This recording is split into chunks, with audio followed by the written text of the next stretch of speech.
In the first example, we can see the example of a velocity vector. It only shows movement in a person in an object that it's only changing places in 0, 0 to not command to coordinate.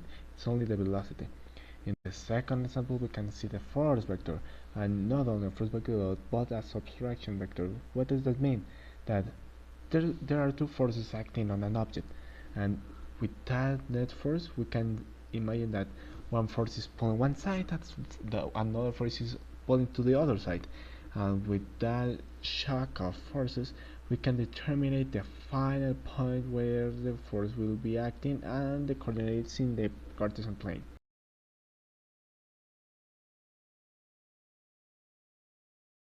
And for the last example, the third example, we can see a displacement vectors that is only showing the movement of a person walking in a direction, like a Pythagorean theorem.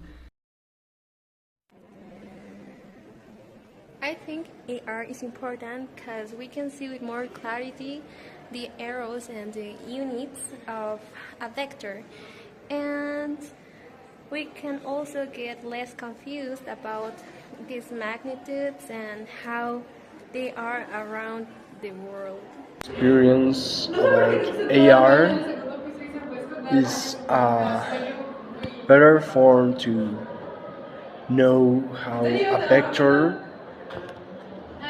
has influence in this topic. In my opinion, it's a good idea to use AR for the topic of vectors because you can have an idea of what are you doing, like practice. For example, in class, you cannot interact with the draw.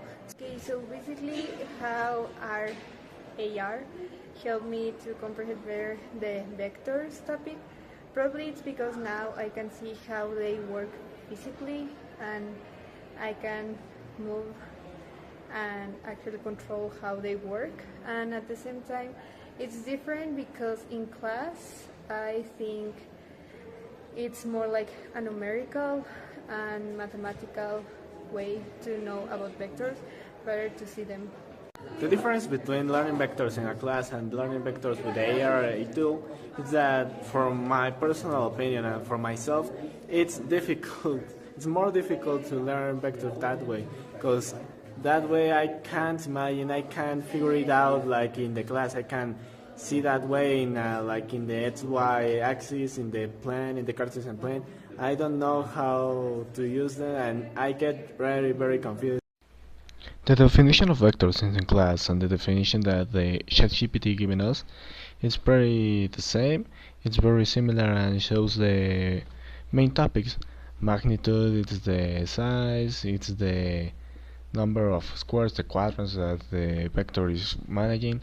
The direction, it's represented by an arrow marking the place the vector is going through. So the explanation is really similar to the class, and it's not changing anything, I think.